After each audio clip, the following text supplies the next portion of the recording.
Hey everybody, James Dunseith here. I am one of the co-founders of Gimbal Labs, and following up from yesterday's Catalyst Town Hall on January 19th, I felt compelled to share my personal voting recommendations for Project Catalyst Fund 7 voting, which starts today.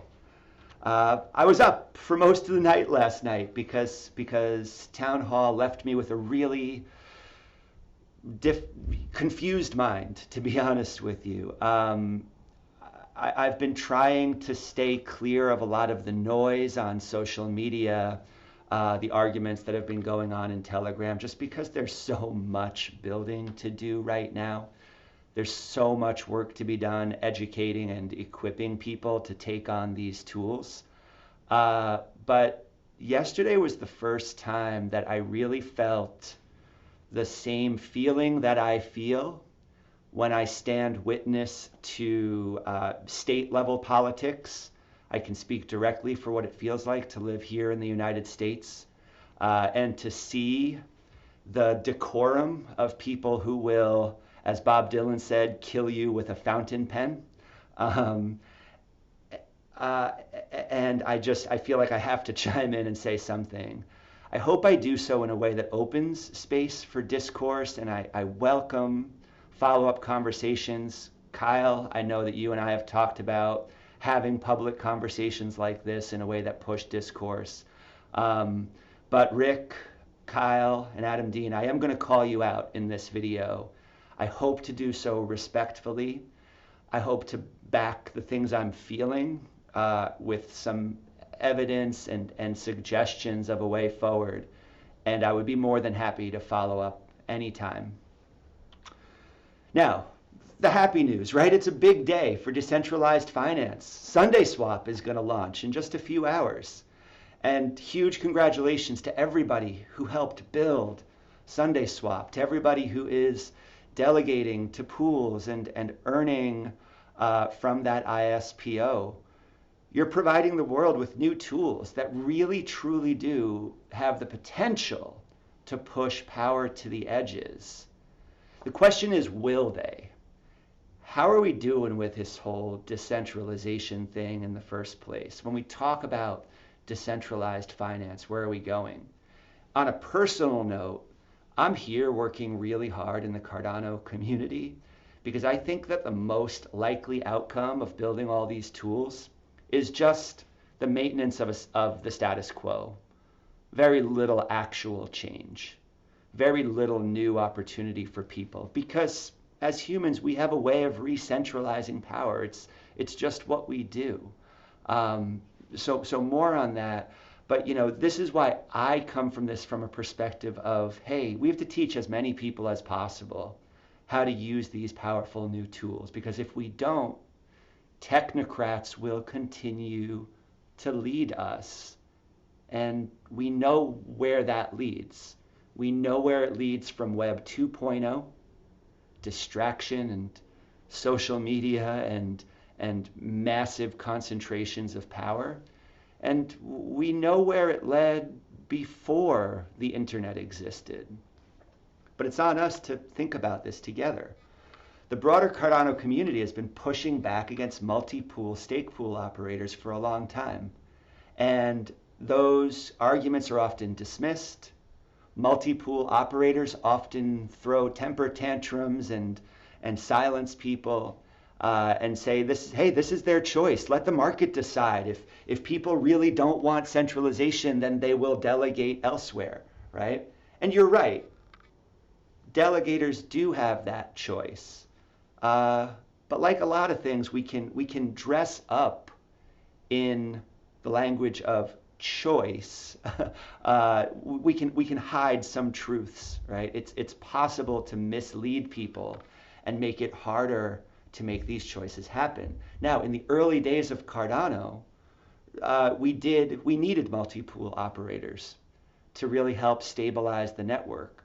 But the truth is that an awful lot of ADA, and when we talk about Catalyst voting power, is re-centralizing right now.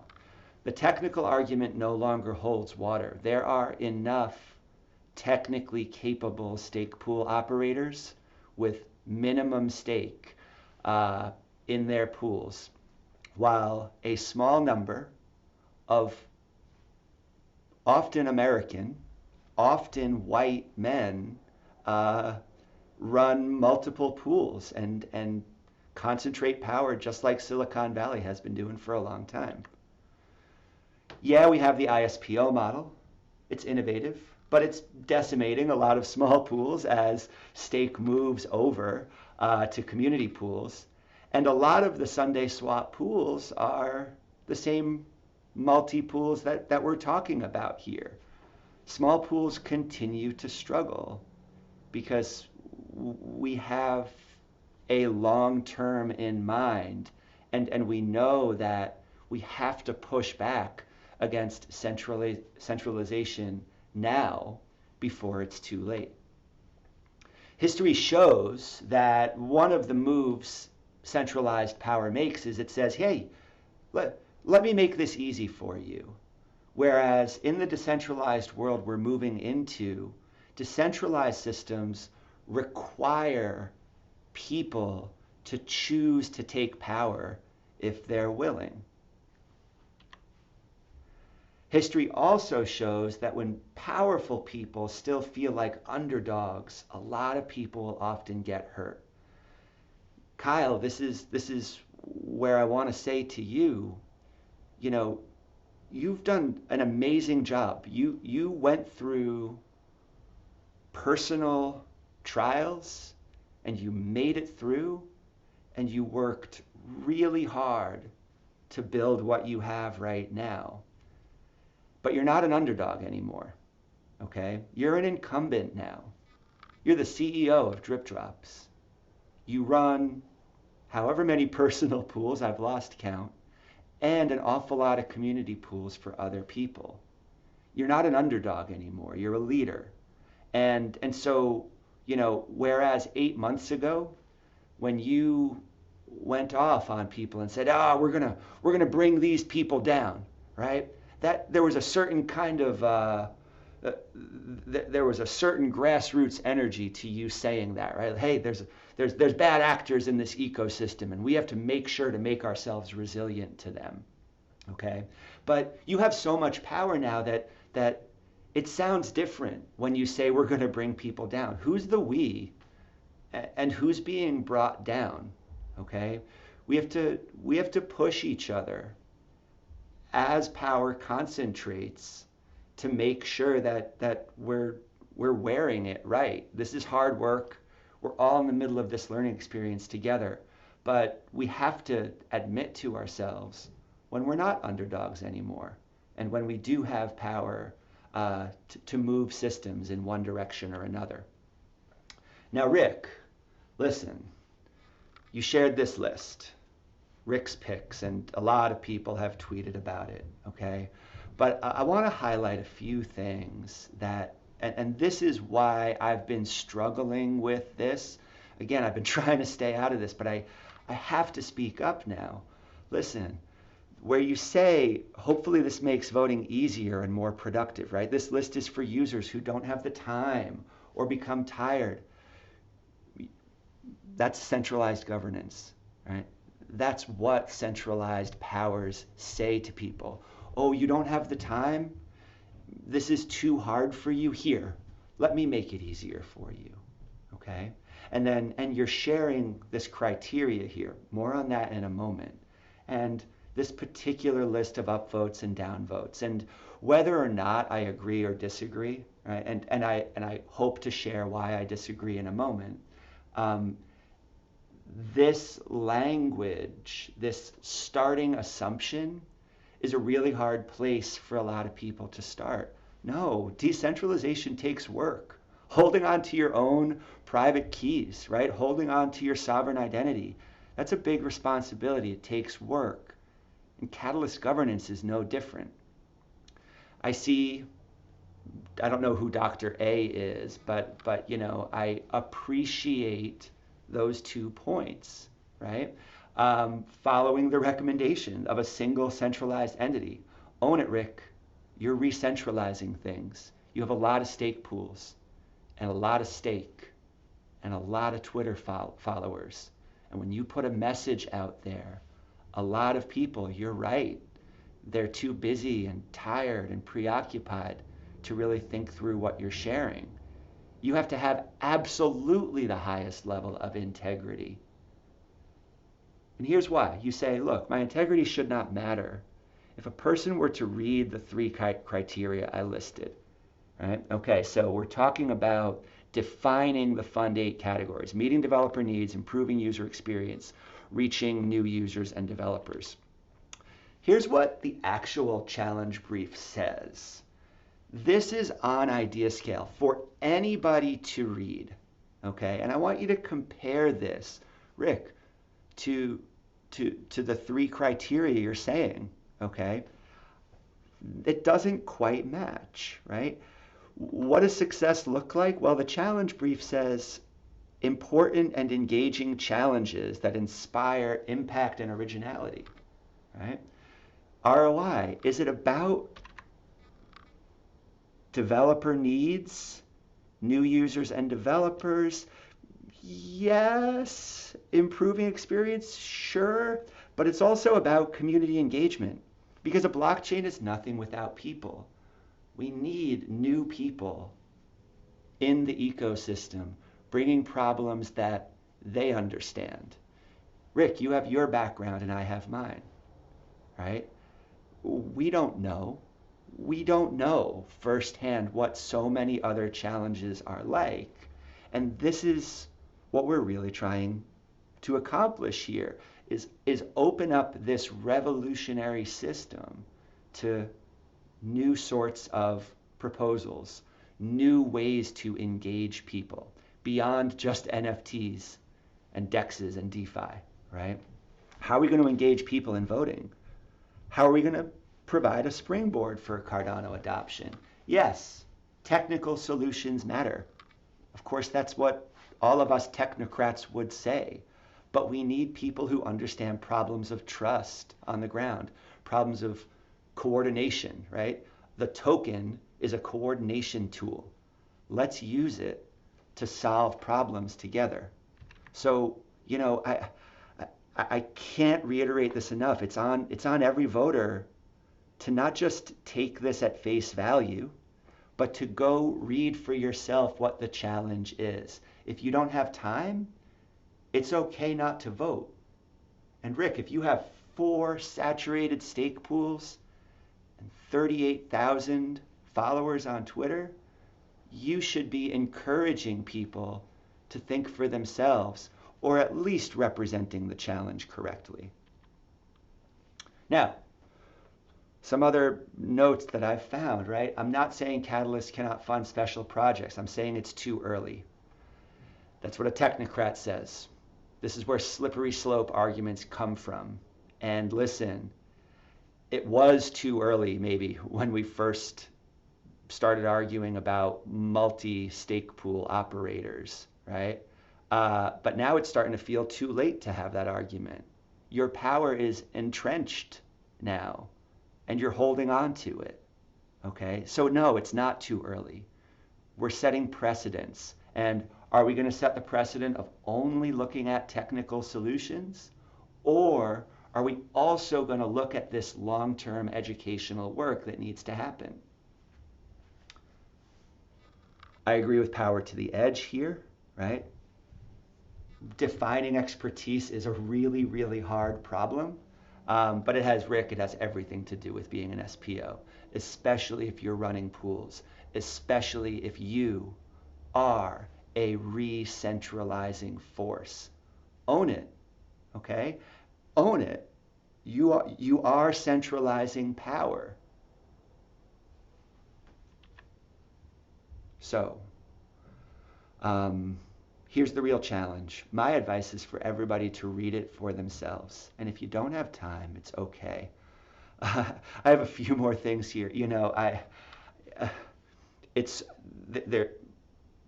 commented to some friends last night that my brain feels like mud because there's just so many it's so easy to spread information and misinformation on social media, and it's so hard to really empower people to do the hard work.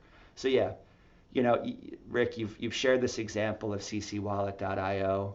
Um, they built something beautiful. It's a wonderful tool, and they're on a long list of proud projects who didn't get funded at least once. Gimbal Labs is on that list.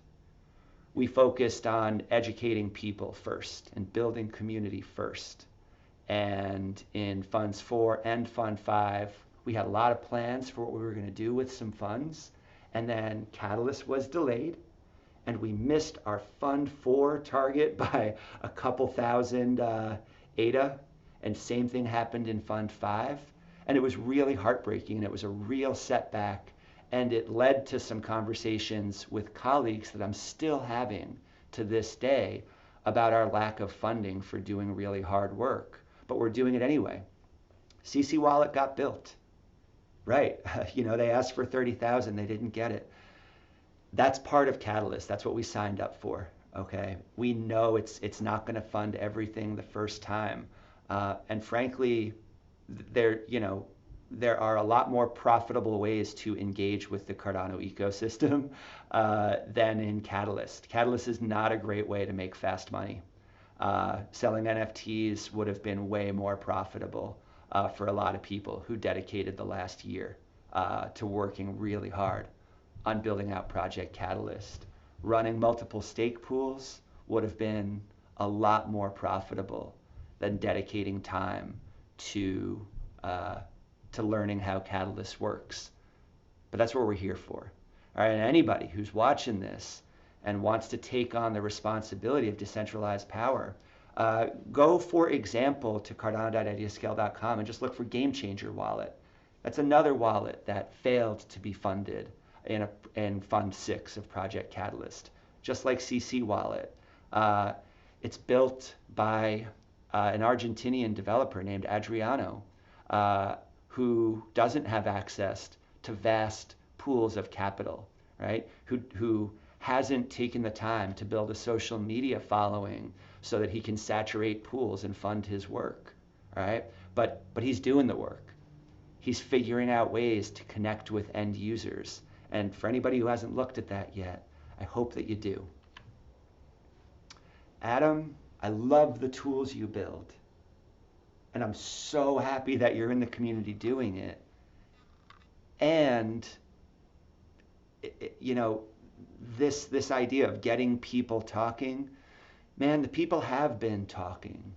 People have been working really hard to figure out problems that are exhausting to talk about and not as sexy as shiny technical tools. Okay, but it's hard, right? It's done more to get people talking about voting in Catalyst. Sure, it's generated a tweet storm, and it's gotten social media all abuzz, and Telegram has been lighting up, but we have to be careful of who we're familiar with. And the term familiarity bias, it's an investment term, but I think it applies here, right? We are invested in the people that we spend the most time with, just like we're most invested in the whatever stocks or cryptocurrencies that we put money into. I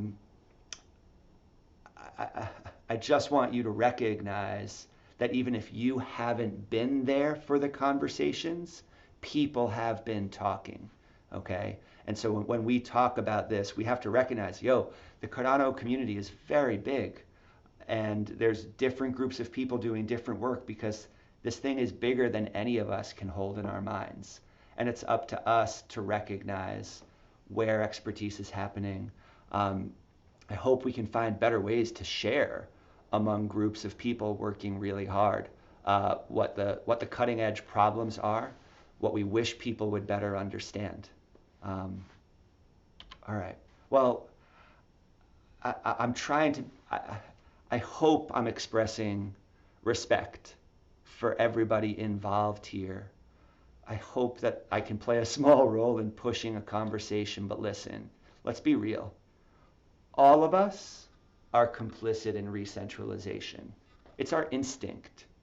It's our comfort, okay? Listen, if you don't have time to be informed enough to be a Catalyst voter, you're not ready, right? If you want decentralization, if you want these tools to be distributed and resilient, you make the time for it. And if you can't make the time or the effort right now to understand Catalyst proposals, it's okay. You don't have to vote. I've been working in Catalyst since Fund 1, and since Fund 4, I haven't voted on every challenge. I don't have time to understand the full constellation of all of the proposals in every challenge. And that's okay. If tweeting feels more impactful to you than working through hard conversations, you're not going to be able to imagine something different, all right? Twitter is for sound bites. Twitter is for people to concentrate power. The hard work is happening mostly invisibly by people who are opting in to take the time to do really hard work, because when we do that, when we look at each other and we listen very closely, we begin to have the ability to imagine a completely different world. To all of you ADA holders, if you're still delegating to a multi-owner pool, you're complicit in recentralization. You're giving people concentrated power, and this process is underway, and it's most likely to continue. And this is the same argument that these multi-pool owners would make. They would say, well, if my 4 or 6 or more pools shouldn't exist, then people should know better, okay? So yeah, it's on us. It's on us to make sure that we're finding single owner pools. But it's also, like I'm trying to show with some of these tweets from Rick, man, you have to give people fair information. You have to give people truth. And I don't see you doing that. I see you protecting your interests. If you're taking comfort in those strong leaders who have mastered the arts of media and capital, well, then the world is not changing. That's the world we live in. That's the world we're trying to leave behind. I hope we can. I don't think we will. And the reason I'm here working on Cardano is that these tools, right? Cardano, owned by just a few people,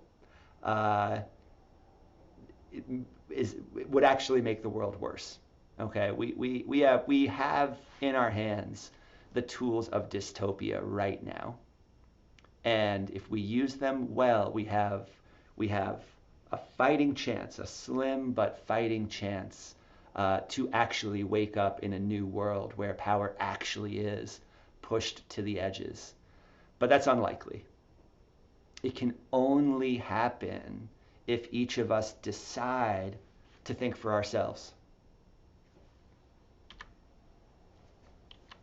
Oops, I thought I had one more slide here. So in conclusion, actually, so I think this was my conclusion here. My advice, my picks, is go read this challenge for yourself. That's all I can say. If you're asking for somebody to save you time, you are complicit in recentralization. Okay, you're not ready for a decentralized world. If you need somebody on Twitter to save you time to vote, it's okay, just don't vote yet.